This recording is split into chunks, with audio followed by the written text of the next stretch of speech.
FM বেণ্ডৰ 101.6 মেগাহাৰ্টজ আৰু medium ৱেভৰ 411.5 289.9 মিটাৰত এয়া আকাশবাণী গুৱাহাটীৰ FM মহাবাহু আৰু প্ৰাগজ্যোতিষপুৰ। এতিয়া আৰম্ভ কৰিছো কৰোনা সজাগতা অনুষ্ঠান প্ৰতিৰোধ। অংশগ্ৰহণ কৰিছে মানস প্ৰতিম শৰ্মা আৰু পম্পী দেৱীয়ে। এয়া মাইক্ৰফোনটো মানস প্ৰতিম শৰ্মালৈ আগবঢ়াই দিছো। ধন্যবাদ। আমি সমস্তকে নমস্কাৰ জনাই প্ৰতিৰোধ অনুষ্ঠান আৰম্ভ কৰিবলৈ লৈছোঁ। আমাৰ সৈতে আছে পম্পী দেৱী আৰু আমাৰ সহযোগিতা আগবঢ়াইছে অপূৰ্ব মালিয়ে। পম্পী, প্ৰথমে আমি ভাৰতবৰ্ষৰ তথ্যখিনি যদি শ্ৰোতাসকলক আগবঢ়াওঁ।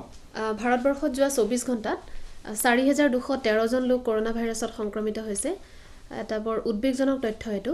কালি কিন্তু আমি চাওঁতে দেখিছিলোঁ যে 4,000 বৃদ্ধি পোৱা নাছিল, 3,500হে বৃদ্ধি পাইছিল।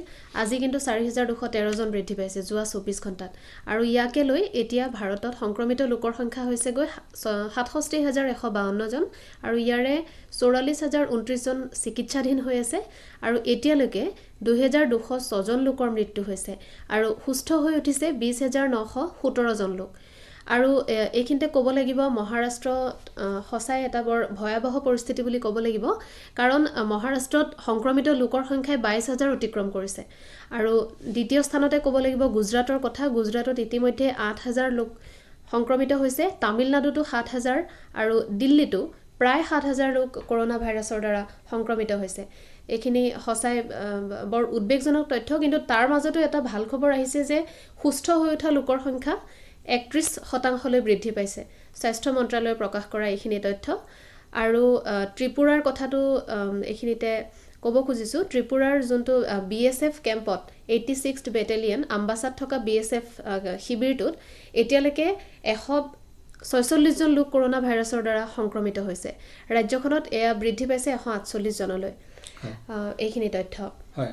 আৰু ভুৱনেশ্বৰ বৰুৱা কৰ্কট প্ৰতিষ্ঠানৰ পৰা লাভ কৰা তথ্য মতে তাত 82গৰাকী ষ্টাফক ডক্টৰ, নাৰ্ছ আদিকে ধৰি তেওঁলোকৰ COVID-19 পৰীক্ষা কৰা হৈছিলে আৰু আটাৰে তেওঁলোকৰ তাত ফলাফল নিগেটিভ আহিছে। গতিকে ভাল খবৰ। এইটো এটা ভাল খবৰ। হয়।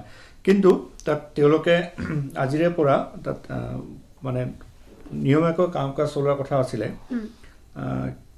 কিন্তু যিহেতু তেওঁলোকৰ মানে অধিকাংশ ষ্টাফে কণ্টেইনমেণ্ট জোনৰ ভিতৰত পৰি গ'ল আৰু তাৰ বহু সংখ্যক ষ্টাফক কিছুমান ভুল ধাৰণাৰ বশৱৰ্তীয়ে হয় বা আন তথ্যৰ বাবে হওক তেওঁলোকে চাকৰিত জইন কৰিব পৰা নাই।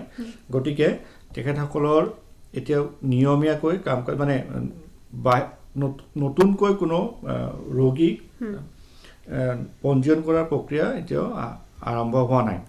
আৰু এই সময়ছোৱাত তেখেতসকলে 79 ৰেডিঅ'থেৰাপি দিছে আৰু 20গৰাকী পেচেণ্টক তেখেতসকলে এতিয়া কেম'থেৰাপি দিবলৈ সক্ষম হৈছে। অসমৰ মাননীয় মুখ্যমন্ত্ৰীয়ে সঞ্চালক ডক্টৰ অমল চন্দ্ৰ কটকীৰ সৈতে কথা বতৰা পাতিছিলে আৰু তেখেতে তেওঁলোকৰ বৰ্তমান পৰিস্থিতিৰ সন্দৰ্ভত অৱগত কৰে মাননীয় মুখ্যমন্ত্ৰীক।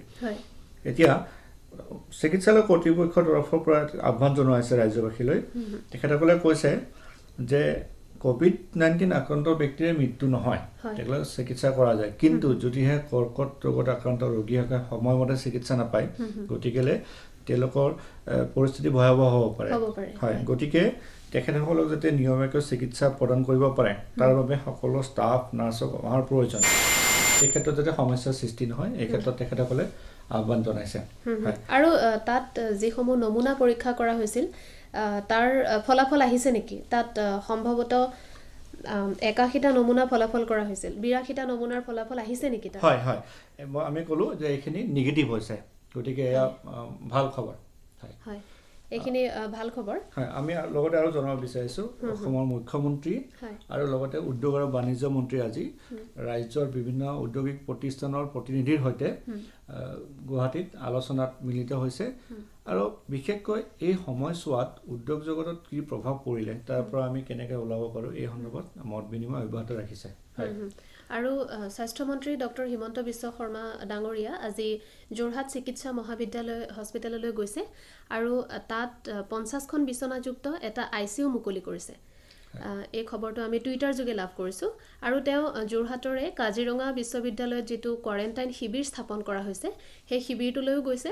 তাত বিভিন্ন প্ৰস্তুতিৰ তেওঁ বুজ লৈছে আৰু এইখিনিতে ক'ব লাগিব যে 3 দিন পূৰ্বে আৰম্ভ হৈছে অসমৰ 25,000 জিলা সামৰি আৰম্ভ হৈছে কমিউনিটি সাৰ্ভিলেন্স যেটো ব্যৱস্থা আৰম্ভ হৈছে সমূহীয়া নিৰীক্ষণ ব্যৱস্থা এই ব্যৱস্থাৰ অধীনত ইতিমধ্যে বিভিন্ন গাঁওসমূহত স্বাস্থ্য কৰ্মীৰ দলে চিকিৎসা কৰ্মীৰ দলে ইতিমধ্যে অভিযান আৰম্ভ কৰিছে আৰু গাঁৱে গাঁৱে গৈ ঘৰে ঘৰে গৈ মানুহৰ স্বাস্থ্য পৰীক্ষা কৰা হৈছে এই কমিউনিটি সাৰ্ভিলেন্স ব্যৱস্থাটো এনেকুৱা যে ইয়াত কেৱল কোভিড ৰোগৰ কাৰণেহে নহয় যে জাপানীজ এনকেফেলাইটিছ মেলেৰিয়া এনেকুৱা ধৰণৰ ফ্লু জনিত বিভিন্ন ৰোগ ধৰা পেলোৱা হ'ব লোকসকলক স্বাস্থ্য পৰীক্ষা কৰোৱা হ'ব আৰু পৰৱৰ্তী সময়ত তেওঁলোকৰ চিকিৎসাৰ ব্যৱস্থা কৰা হ'ব আৰু এই সমগ্ৰ প্ৰক্ৰিয়াটোত 18,000ৰো অধিক চিকিৎসক আৰু 43,000ৰো অধিক স্বাস্থ্যকৰ্মী জড়িত হৈ আছে এইটো এটা খুব ডাঙৰ প্ৰকল্প অসমত গ্ৰহণ কৰা হৈছে আজি চতুৰ্থ দিন আৰু আজিও আমাৰ সংবাদদাতাসকলে জনাই আছে যে গাঁৱে গাঁৱে অভিযান চলোৱা হৈছে ঘৰে ঘৰে গৈ লোকসকলৰ স্বাস্থ্য পৰীক্ষা কৰোৱা হৈছে এইখিনি তথ্য আমি লাভ কৰিছোঁ আৰু ৰেল বিভাগৰ এটা অতি গুৰুত্বপূৰ্ণ তথ্য যে কাইলৈৰ পৰা নিয়মীয়া নহয় ঠিক কেইখনমান বিশেষ ৰেলগাড়ী চলোৱাৰ বাবে ৰেল বিভাগে ৰেল মন্ত্ৰালয়ে সিদ্ধান্ত গ্ৰহণ কৰিছে আৰু সেই অনুসৰি দিল্লীৰ পৰা ডিব্ৰুগড়লৈ আৰু দিল্লীৰ পৰা আগৰতলালৈ বিশেষ ৰেলগাড়ী চলিব এই ৰেলগাড়ীৰ কাৰণে অনলাইন বুকিং হ'ব আজি বিয়লি 4 বজাৰ পৰা অনলাইন যোগে জনসাধাৰণে টিকট কৰিব পাৰিব আৰু IRCTCৰ ৱেবছাইটতহে তেওঁলোকে বুকিং কৰিব পাৰিব তেওঁলোক ষ্টেচনলৈ টিকট কৰিবলৈ যোৱাৰ কোনো প্ৰয়োজন নাই NFL সূত্ৰই এই তথ্যমূলক জনাইছে অসমৰ ক্ষেত্ৰত মানে উত্তৰ পূৰ্বাঞ্চলৰ ক্ষেত্ৰত এখন ৰেলগাড়ী নতুন দিল্লীৰ পৰা ডিব্ৰুগড়লৈ আহিব আৰু দ্বিতীয়খন আগৰতলালৈ আহিব এবাৰ এই দুখন ট্ৰেইন ইয়াত উপস্থিত হোৱাৰ পিছত ইয়াৰ পৰা উভতনি যাত্ৰা কৰিব এতিয়া আমাৰ সৈতে টেলিফোনত সংযুক্ত হৈছে ৰাজ্যৰ বিশিষ্ট ডায়েবেটিক বিশেষজ্ঞ চিকিৎসক ডক্টৰ কৰুণা বৰ্মন ডাঙৰীয়া আমি ডক্টৰ বৰ্মনৰ সৈতে কিছু কথা পাতোঁ হেল্ল' হাই আপোনাক আমাৰ পুনৰ অনুষ্ঠানলৈ আদৰণি জনালোঁ এতিয়া এই সময়ছোৱাত হেল্ল' হয় নমস্কাৰ মই ধন্যবাদ জনালো আপোনাৰ প্ৰগ্ৰামত মোক মতাৰ কাৰণে হয় প্ৰথমে আপোনাৰ পৰা আকৌ জানিবলৈ বিচাৰিছোঁ এই সময়ছোৱাত ডায়েবেটিক ৰোগীসকলে অভিন ব্যক্তিতকৈ কি ধৰণে পৃথককৈ ধৰক এলাৰ্ট হোৱা দৰকাৰ বা ব্যৱস্থা গ্ৰহণ কৰা দৰকাৰ অলপমান দীঘলীয়াকে হ'ব নিশ্চয় কথাটো এনেকুৱা হ'ব চাওক ৰোগ সংক্ৰমণ হোৱা ডায়েবেটিছ পেচেণ্টে হওক বা আন নন ডায়েবেটিক পেচেণ্টে হওক তেওঁলোকৰ ৰোগ সংক্ৰমণ হোৱাৰ চান্সটো সমানে হ'ব কিন্তু ডায়েবেটিছ ৰোগীসকলৰ যিবিলাকৰ ডায়েবেটিছ কণ্ট্ৰল নাই তেওঁলোকৰ হ'লে ৰোগ প্ৰতিৰোধী ক্ষমতাবিলাক কম হ'ব গতিকে ৰোগ প্ৰতিৰোধী ডায়েবেটিছ এনেকুৱা এটা অৱস্থা য'ত চুগাৰ শৰীৰত শৰ্কৰা লগাতকৈ বেছি থাকে আৰু তেওঁলোকৰ বেছি যদি থাকে কণ্ট্ৰল নাথাকে ৰোগ প্ৰতিৰোধী ক্ষমতাবিলাক কমি যায় তো ডায়েবেটিছ ৰোগীসকলৰ যদি কণ্ট্ৰল নাথাকে তেওঁলোকৰ ৰোগ প্ৰতিৰোধী ক্ষমতাটো কমি যাব এতেকে এনেকুৱা এটা সময়ত যিটো কোভিড বেমাৰ যিটো গোটেই বিশ্বৰ সন্ত্ৰাসৰ সৃষ্টি কৰিছে আৰু এইটো কথা আমি এতিয়া বুজিছোঁ যে ডায়েবেটিছৰ ৰোগীসকলৰ যিবিলাকৰ প্ৰেছাৰ বেছি থাকে চুগাৰ কণ্ট্ৰল নাথাকে বা যদি কোমৰ্বিডিটি মানে যিবিলাক একেলগে হোৱা বেমাৰ যদি হাৰ্টৰ ৰোগ থাকে তেতিয়াহ'লে তেওঁলোকৰ ক্ষয় ক্ষতিবোৰ বেছিকে হয় গতিকে এনেকুৱা কথাটোখিনি আমি যিহেতু বুজি পাইছোঁ এতেকে ডায়েবেটিছ ৰোগীসকলে এই সময়ছোৱাত নিজকে আন সময়তকে বেছিকে বচাই চলিব লাগিব এক নম্বৰ কথা তেওঁলোকে খোৱা খাদ্য ঠিকে ৰাখিব লাগিব চবৰে কাৰণে প্ৰযোজ্য 2 নম্বৰ কথা যেনেকে নহওক তেওঁলোকে আধা ঘণ্টাৰ পৰা 45 সময় ব্যায়াম কৰিব লাগিব এতিয়া ব্যায়াম কৰিব বুলি ক'লে মই বহুতে মোক কয় ছাৰ লকডাউন হৈছে ব্যায়াম কেনেকে কৰিব পাৰিম কিন্তু আমি ব্যায়াম কৰা মানে খোজকাঢ়িব বাহিৰত যাব যদি নোৱাৰে তেতিয়াহ'লে ভিতৰত কৰিব পাৰি নিজে ভাবিব লাগিব যে আমি ব্যায়াম কৰিব লাগিব আৰু ভাবিলে আমাৰ বুদ্ধি বহুত ওলাব ব্যায়াম কিন্তু কৰিব লাগিব 3 নম্বৰ দৰৱটো সঠিক আৰু সদায় চলাব লাগিব আৰু আগতে ধৰক কোনোবাই হয়তো এমাহত এবাৰ টেষ্ট কৰে কিন্তু যদি টাইপ 2 ডায়েবেটিছ হয় কোনোবাই যদি ইনচুলিন লৈ আছে তেখেতসকলে সপ্তাহত দুবাৰকে আৰু যদি ঔষধ দৰৱ সেৱন কৰি থকা ডায়েবেটিছৰ পেচেণ্ট হয় তেওঁলোকে 15 দিনত কমেও এবাৰ টেষ্ট কৰিব লাগে এনেই হ'লে। কিন্তু এতিয়া আমি কৈছোঁ যে যিবিলাকে ইনচুলিন লয় তেওঁলোকে সদায় পৰীক্ষা কৰিব লাগে, যিবিলাকে টেবলেট খাই কমেও সপ্তাহত এবাৰ পৰীক্ষা কৰিব লাগে আৰু চাব লাগে তেওঁলোকৰ যাতে খালী পেটত 80 পৰা 120 আৰু 120ৰ পৰা 160ৰ ভিতৰত 60 মিলিগ্ৰামৰ ভিতৰত চুগাৰ থাকে।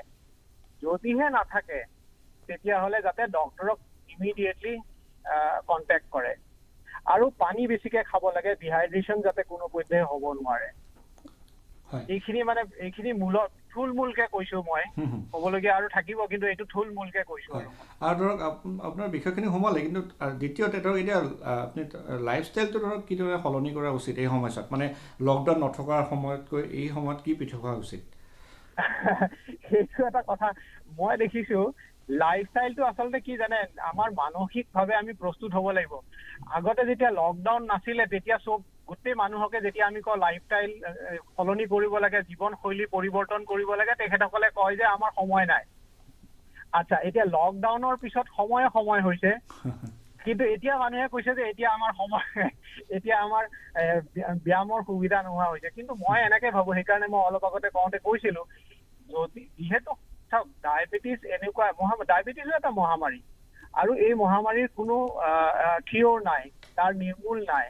আৰু ডায়েবেটিছ যদি কণ্ট্ৰল নাথাকে, যেনেকে ৰোগ প্ৰতিৰোধী শক্তি কমি যায়, গতিকে এনেকুৱা ধৰণৰ ইনফেকশ্যন বেছিকে হয়। তাৰোপৰিতো আমাৰ আগৰ ডায়েবেটিছ বেছি থাকিলে, চুগাৰ, প্ৰেছাৰ, কলেষ্ট্ৰল বেছি থাকিলে চকু, কিডনি, হাৰ্টত ক্ষতি কৰা চান্সটো আছেই সদায়। গতিকে নিজে আমি মৰ্মে অনুভৱ কৰিব লাগিব, আমি নিজকে ছেটিছফাই কৰিব লাগিব, আমি নিজে বুজি পাব লাগিব যে কথাটো যে আমি ব্যায়াম অবিহনে আমাৰ কোনো গত্যান্তৰ নাই। খাদ্যৰ লগতে ব্যায়াম মানে জীৱনশৈলী পৰিৱৰ্তন লাগিবই। আৰু যদি আমি সঁচাকে নিজকে মনতে আমি যদি কনফাৰ্ম হওঁ, আমি যদি জানো যে আমি যদি মনতে ঠিক কৰি লওঁ যে আমি কৰিম, তেতিয়াহ'লে কিন্তু কৰিব পাৰিম। আজি এজন ৰোগীয়ে মোক ক'লে, মই এনেই সুধি থাকো, আজি এই মাত্ৰ এজন ৰোগী চালো, তেখেতক মই সুধিলো আপুনিতো এনেই সুধিলো যে আপুনিতো এতিয়া লকডাউন খোজ কাঢ়িব পৰা নাই। হয় ছাৰ, খোজ কাঢ়িব পৰা নাই, কিন্তু মই ব্যায়াম কৰিছো। মই বোলো কি কৰে? নহয়, গান বজাই দিওঁ, গানৰ লগত নাচো, আধা ঘণ্টা 45 মিনিট মই ঘৰৰ ভিতৰতে নাচো, মাইকী মানুহ। তো গতিকে মানুহে যদি বিচাৰে কৰিব পাৰে। কিন্তু মই হ'লে ৰাইজক এইটো কথা মই দোহাৰি কম যে ব্যায়াম অবিহনে ডায়েবেটিছ কণ্ট্ৰল নহয়, বিশেষকে টাইপ 2, আৰু ইচ্ছা কৰিলে কিন্তু কৰিব পাৰিম। হয়, আপুনি গুৰুত্বপূৰ্ণ তথ্য শ্ৰোতাসকলক দিলে আৰু কিছু কথা আমাক আলোচনা কৰি থাকিলে আমি পৰৱৰ্তী সময়ত পুনৰ আলোচনা কৰিম এই ধৰণৰ বিষয়। ডক্টৰ বৰ্মন ডাঙৰীয়া, আপোনালৈ ধন্যবাদ। ধন্যবাদ। আকৌ এবাৰ মই ৰাইজ সকলোকে মই আহ্বান জনাওঁ, সাৱধানে থাকক, চৰকাৰী নিয়ম নীতি কোভিডৰ যিবোৰ দিয়া হৈছে সেইবোৰ মানি চলক, ডায়েবেটিছটো সমানে কণ্ট্ৰল কৰাৰ ব্যৱস্থা লওক। সুস্থ থাকক, আকৌ লগ পাম হয়তো পিছত। নিশ্চয়, ধন্যবাদ। গতিকে এগৰাকী অভিজ্ঞ চিকিৎসকৰ পৰামৰ্শ সকলোৱে মানি চলা উচিত। আচলতে যিসকল মধুমেহত আক্ৰান্ত তেওঁলোকৰ নিশ্চিতভাৱে তেওঁলোকৰ ৰোগ প্ৰতিৰোধ ক্ষমতা যথেষ্ট কম, আৰু এই সময়খিনিত ৰোগ প্ৰতিৰোধ ক্ষমতাটোৱে আচলতে প্ৰধান অস্ত্ৰ। সেয়েহে প্ৰতিজন ব্যক্তিৰ ৰোগ প্ৰতিৰোধ ক্ষমতা যাতে বৃদ্ধি কৰিব পাৰি তাৰ বাবে বিভিন্ন উপায় অৱলম্বন কৰা উচিত আৰু সচেতন হৈ থাকিব লাগে প্ৰতিজন ব্যক্তিয়ে। হয়, আজি বিয়লি 3 বজাত গুৰুত্বপূৰ্ণ তথ্য যে আমি পূৰ্বে প্ৰচাৰ কৰিছিলোঁ, দেশৰ প্ৰধানমন্ত্ৰীয়ে মুখ্যমন্ত্ৰীসকলৰ সৈতে ভিডিঅ' কনফাৰেন্স যোগে কথা বতৰা পাতিব, মত বিনিময় কৰিব, আৰু বিশেষকৈ লকডাউন সন্দৰ্ভত আমি ধাৰণা কৰিছোঁ দেশৰ অৰ্থনৈতিক ব্যৱস্থা সন্দৰ্ভত এই সময়ত আৰু কিবা আৰু অধিক ৰিলেক্সেশ্যন দিব পাৰি নেকি, এই বিষয় সন্দৰ্ভত মত বিনিময় কৰাৰ সম্ভাৱনা আছে। আমি পৰৱৰ্তী সময়ত এই বিষয়ে অধিক তথ্য লাভ কৰিম। ইয়াত অসমৰ মুখ্যমন্ত্ৰী সৰ্বানন্দ সোণোৱাল ডাঙৰীয়া আৰু আন জ্যেষ্ঠ বিষয়াসকলে অংশগ্ৰহণ কৰিব। আৰু প্ৰধানমন্ত্ৰীৰ উপৰি এই বৈঠকত ভিডিঅ' কনফাৰেন্সিং যোগে যিখন বৈঠক হ'ব তাত কেন্দ্ৰীয় গৃহমন্ত্ৰী থাকিব আৰু বিত্তমন্ত্ৰী থাকিব আৰু স্বাস্থ্যমন্ত্ৰী থাকিব বুলি আমি ইতিমধ্যে তথ্য লাভ কৰিছোঁ। আৰু এইখিনিতে মই এটা পজিটিভ কথা এটা এইখিনিতে ক'ব বিচাৰিছোঁ, ইতিবাচক খবৰ। আচলতে এতিয়া পৰিস্থিতি এনেকুৱা যে কিছুমান সৰু সৰু তথ্যই আমাক যথেষ্ট সকাহ দিব পাৰে পজিটিভ খবৰে।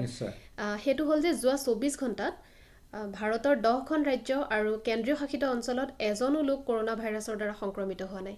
আচলতে সেই 10খন ৰাজ্য আৰু কেন্দ্ৰীয় শাসিত অঞ্চল প্ৰায় কৰোণামুক্ত হোৱা বুলিয়ে ক'ব পাৰি, কাৰণ যিহেতু যোৱা 24 ঘণ্টাত হোৱা নাই আৰু প্ৰায় এসপ্তাহ ধৰি এইকেইখন ৰাজ্য আৰু কেন্দ্ৰীয় শাসিত অঞ্চলত এটাও পজিটিভ কেছ পোৱা নাই। আমি কিছু সময় পূৰ্বে শ্ৰোতাসকলক জনাইছিলোঁ যে কাইলৈৰ পৰা ৰেলগাড়ী চলাচল কৰাৰ বিষয় সন্দৰ্ভত এই সন্দৰ্ভত আমি এতিয়া বিতংভাৱে কথা পাতিম উত্তৰ পূব সীমান্ত ৰেলৱেৰ মুখ্য জনসংযোগকাৰী বিষয়া সোহানন্দ চন্দ্ৰ ডাঙৰীয়াৰ সৈতে। হেল্ল' হয়, গুড আফটাৰনুন। আপোনাক পুনৰ আমাৰ অনুষ্ঠানলৈ আদৰণি জনালোঁ। প্ৰথমে জানিব বিচাৰিছোঁ কাইলৈৰ পৰা যে নিৰ্দিষ্ট সংখ্যক ৰেলগাড়ী চলাচল কৰিব, ইয়াত আমাৰ উত্তৰ পূৰ্বাঞ্চল কিদৰে জড়িত হ'ব এই বিষয়ে জনাব নেকি? হয়, অহাকালিৰ পৰা আমি পেচেঞ্জাৰ ট্ৰেইন ছাৰ্ভিচেছ আকৌ লাহেকৈ ষ্টাৰ্ট কৰিব বিচাৰিছোঁ। ত' ফাৰ্ষ্ট ষ্টেজত আমি 15টা ছাৰ্ভিচ ষ্টাৰ্ট কৰিম, আটাইকেইটাই নিউ দিল্লীৰ পৰা হ'ব। আমাৰ নৰ্থ ইষ্টৰ 2টা ছাৰ্ভিচ থাকিব, এটা নিউ দিল্লী ডিব্ৰুগড় আৰু এটা নিউ দিল্লী আগৰতলা। এই 2টা ছাৰ্ভিচ কালিৰ পৰা ষ্টাৰ্ট হ'ব। হয়, আৰু এই ক্ষেত্ৰত ধৰক মানে কিদৰে টিকট ক্ৰয় কৰিব পাৰিব আৰু যদি অসমৰ ব্যক্তিসকল উভতি যাবলৈ মানে দিল্লীলৈ বা অন্য ঠাইলৈ যাব বিচাৰে পৰৱৰ্তী সময়ত কিদৰে চিন্তা চৰ্চা কৰা হ'ব এই বিষয়ে জনাব নেকি? হয়, এতিয়া আমাৰ যিটো ছাৰ্ভিচ থাকিব নিউ দিল্লী আৰু ডিব্ৰুগড়ৰ মাজত, সেইটো ডেইলি ছাৰ্ভিচ থাকিব।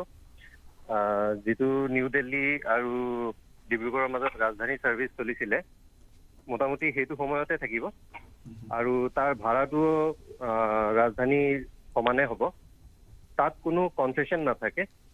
আমি টিকেটত কনচেশ্যন এইকাৰণে দিয়া নাই যাতে যিখিনি মানুহ অত্যাৱশ্যকীয় জাৰ্ণি কৰিবলগীয়া আছে তেওঁলোকেহে খালি জাৰ্ণি কৰে, সেইকাৰণে। আৰু এই টিকেটখিনি অকল অনলাইনহে কৰিব পৰা যাব। লকডাউনৰ কাৰণে আমাৰ চব টিকেট কাউণ্টাৰ বন্ধ হৈ আছে আৰু কোনো পেচেঞ্জাৰে আমাৰ ষ্টেচনলৈ অহাৰ প্ৰয়োজন নাই। তেওঁলোকে অনলাইন IRCTCৰ এপৰ পৰা টিকেট কৰিব পাৰিব আৰু যিসকল লোকৰ কনফাৰ্ম টিকেট থাকিব তেওঁলোকেহে কেৱল জাৰ্ণি কৰিব পাৰিব এই ট্ৰেইন কেইখনত। আৰু বোথ ৱে ট্ৰেইন ছাৰ্ভিচ চলিব, দিল্লীৰ পৰা গুৱাহাটীলৈ, ডিব্ৰুগড়লৈ আৰু ডিব্ৰুগড়ৰ পৰা আকৌ ৰিটাৰ্ণ দিল্লীলৈ।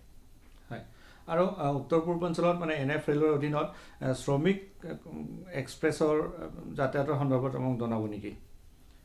শ্ৰমিক স্পেচিয়েল ট্ৰেইনো চলাই থকা হৈছে, আমাৰ NF ৰেলৱেলৈকেও আহি আছে।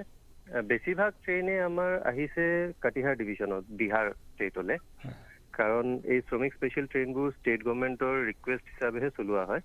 তেওঁলোকে যদি ক'ৰবাৰ পৰা মানুহ আনিব বিচাৰে তেতিয়াহ'লে সেই ৰিকুৱেষ্টৰ সাপেক্ষেহে আমি ট্ৰেইন প্ৰভাইড কৰোঁ। বেছিভাগ ট্ৰেইনে আমাৰ চলিছে কাটিহাৰ ডিভিজনলৈ, বিহাৰৰ। এইফালে আমাৰ নৰ্থ ইষ্ট ষ্টেটৰ 2খন ট্ৰেইন চলিছে। এখন আহিছে বেংগালোৰৰ পৰা আপোনাৰ আগৰতলালৈকে, সেইখন 13 তাৰিখে আহি পাব আগৰতলা। আৰু এখন ট্ৰেইন আহি আছে মাদ্ৰাজৰ পৰা, সেইখন আহিব আপোনাৰ জিৰিবামলৈ, মণিপুৰৰ মানুহ তাত আহি আছে। আৰু এখন ট্ৰেইন আহিছে বেংগালোৰৰ পৰা, সেইখন 13 তাৰিখে আহি পাব NJP নিউ জলপাইগুৰিলৈকে। এইকেইখন ট্ৰেইন আমাৰ এইফালে চলি আছে এতিয়া শ্ৰমিক স্পেচিয়েল। আৰু মালবাহী ৰেলগাড়ীৰ চলাচল সন্দৰ্ভত জনাব নেকি? এইকেইদিনত ধৰক আৰু কিমান খাদ্য সামগ্ৰী আদি অসমলৈ বা উত্তৰ পূৰ্বাঞ্চললৈ আহিলে এই বিষয়ে তথ্য আছে নেকি আপোনাৰ হাতত? হয়, মাইল গাড়ীটো আমি চলাই আছোঁ, কণ্টিনিউৱাছলি চলাই আছোঁ। মালগাড়ীত একো কম হোৱা নাই, বৰঞ্চ আমি বেছিহে চলাইছোঁ। সাধাৰণতে এইখিনি সময়ত যিমান মালগাড়ী চলোৱা হয় তাতকৈ বেছি আমি চলাইছোঁ। এতিয়ালৈকে মোৰ দেন 650 গুডছ ট্ৰেইনছ আমি ইয়ালৈ আনিছোঁ আৰু আনলোডিং কৰিছোঁ। যিখিনি এচেঞ্চিয়েল কমোডিটিজ বা আদাৰ কমোডিটিজ যেনেকৈ চিমেণ্ট, কোল, POL মানে পেট্ৰলিয়াম প্ৰডাক্টছ, এইবিলাক আমি কেৰি কৰিছোঁ নৰ্থ ইষ্টলৈকে। আপোনাক জাষ্ট এটা আইডিয়া দিবৰ কাৰণে মই ক'ব পাৰোঁ যে ফুড গ্ৰেইনছ যিটো এচেঞ্চিয়েল কমোডিটিজ হয়, আমি যোৱা বছৰ এইখিনি সময়ত যিমান কেৰি কৰিছিলোঁ তাতকৈ প্ৰায় ডাবল কোৱান্টিটিত আমি কেৰি কৰিছোঁ ফুড গ্ৰেইন, যাতে ইয়াত খাদ্য বস্তুৰ কোনো অভাৱ নহয় আমাৰ north east ষ্টেটত।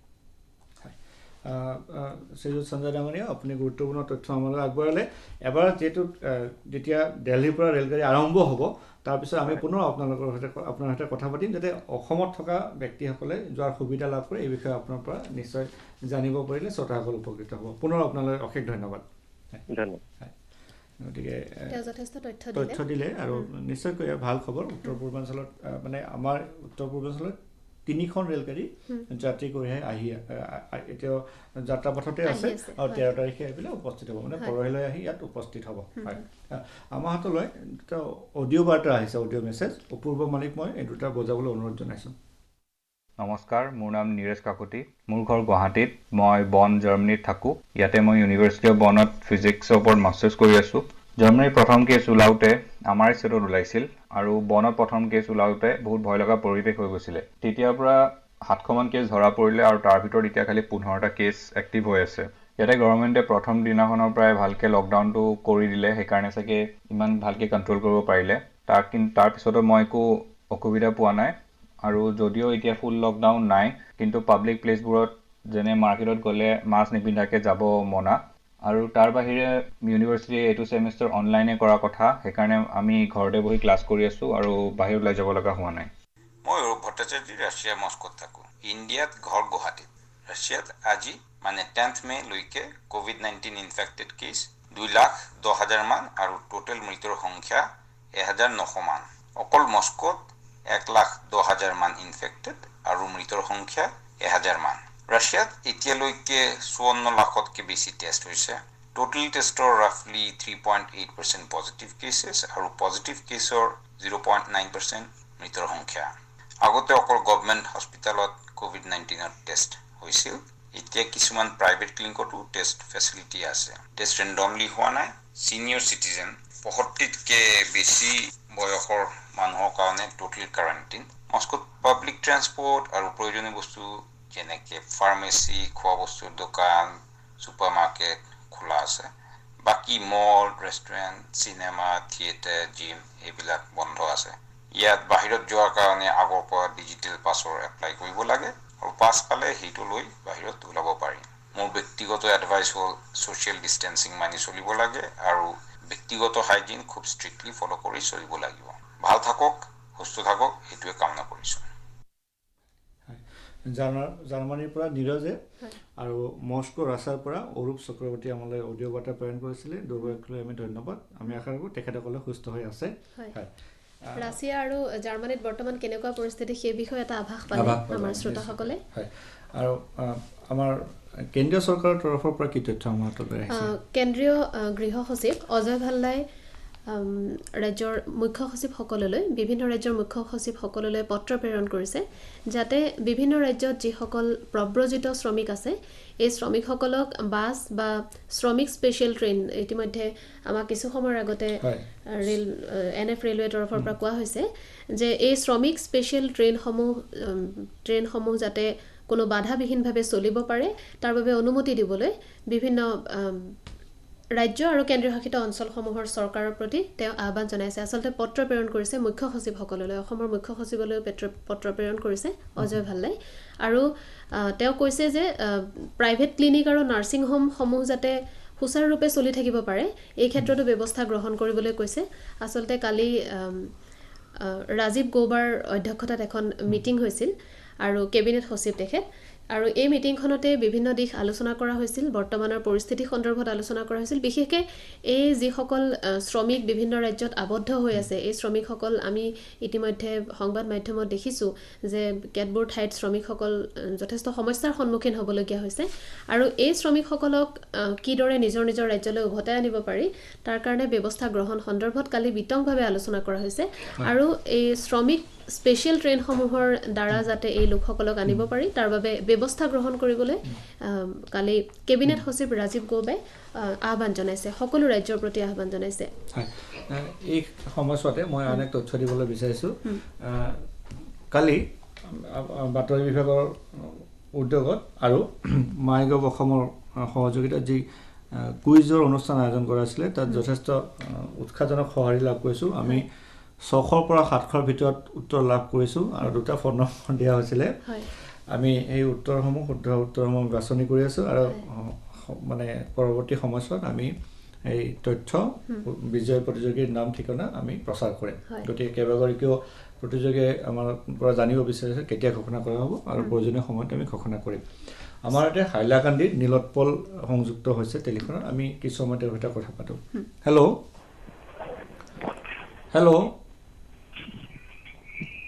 Hello' Nilotpal hello' আপুনি শুনিছে হয় মই শুনিছোঁ হয় অতি চমুকৈ বৰ্তমান বৰাক উপত্যকাৰ পৰিস্থিতি সন্দৰ্ভত আমাক জনাব নেকি হয় নিশ্চিতভাৱে বৰাকৰ তিনিখন জিলা কাছাৰ কৰিমগঞ্জ আৰু হাইলাকান্দি তিনিখন জিলাতে দেখা গৈছে যে বৰ্তমান এই তিনিখন জিলা প্ৰথম অৱস্থাত গ্ৰীণ জোনত আছিল কিন্তু হঠাৎকৈ কাছাৰত প্ৰায় 10জন ব্যক্তিৰ ক'ভিড পজিটিভ বুলি তেখেতসকলৰ নাম পোহৰলৈ অহাৰ পিছত অৰেঞ্জ জোনলৈ কাছাৰ জিলাক অৱনমিত কৰা হৈছে কিন্তু বাকী 2 জিলা হাইলাকান্দি আৰু যি কৰিমগঞ্জ জিলা বৰ্তমান গ্ৰীণ জোনত আছে আৰু গ্ৰীণ জোনৰ যি শিথিলতা সেই শিথিলতা দেখা গৈছে আৰু ৰাইজেও দেখা গৈছে যে তেখেতসকলে যি ছ'চিয়েল ডিষ্টেঞ্চ বৰ্তাই ৰখাৰ যি আহ্বান আছিল তাক মানি লৈছে দোকানসমূহ দেখা গৈছে যে সপ্তাহত কেৱল 2 দিন খুলিছে বাকী দোকানসমূহ তেনেকে খোলা নাই আৰু লকডাউনৰ বিভিন্ন নীতি নিৰ্দেশনা মানি লোৱা দেখা গৈছে আনফালে কাছাৰ জিলাৰ প্ৰথমতে 11খন গাঁৱক কণ্টেইনমেণ্ট জোন কৰা হৈছিল বৰ্তমান 14খন গাঁৱক কণ্টেইনমেণ্ট জোন কৰা হৈছে অৰ্থাৎ এই গাঁওসমূহ সম্পূৰ্ণ চিল কৰি দিয়া হৈছে বহিস্থানৰ পৰা কোনো ব্যক্তি এই গাঁওসমূহত প্ৰৱেশ কৰিব পৰা নাই 10জন ব্যক্তিৰ নাম পোহৰলৈ আহিছে যি 10জন ব্যক্তি এখন বাছত ৰাজস্থানৰ পৰা কাছাৰলৈ আহিছিল আৰু এই বাছৰে 10জন যাত্ৰী বৰ্তমান কোভিড পজিটিভ বুলি ইতিমধ্যে স্বাস্থ্য বিভাগে সদৰি কৰিছে আৰু তেখেতসকলৰ বৰ্তমান শিলচৰ মেডিকেল কলেজৰ আইচলেশ্যন ৱাৰ্ডত চিকিৎসা চলি আছে আৰু 64জনৰ আৰু বাছৰ যিমান যাত্ৰী আছিল তেখেতসকলৰ মাজত 33জন প্ৰথম অৱস্থাত তেখেতসকলৰ সোৱাব চেম্পল সংগ্ৰহ কৰাৰ পিছত তেখেতসকল নিগেটিভ আহিছিল এই চেম্পল ৰিপৰ্ট আৰু তেখেতসকলকো দেখা গৈছে বৰ্তমান কাছাৰ প্ৰশাসনে ফেচিলিটি কোৱাৰেণ্টাইনত ৰাখিছে আৰু তেখেতসকল প্ৰথম অৱস্থাত হোম কোৱাৰেণ্টাইনত আছিল সেইকাৰণে তেখেতসকলৰ সংস্পৰ্শত আৰু অহা বহু ব্যক্তিক দেখা গৈছে বৰ্তমান ফেচিলিটি কোৱাৰেণ্টাইনত ৰখা হৈছে ক'বলৈ গ'লে বৰাক উপত্যকাৰ 2খন জিলাত ক্ৰমান্বয়ে স্বাভাৱিক হৈছে গতিশীল হৈছে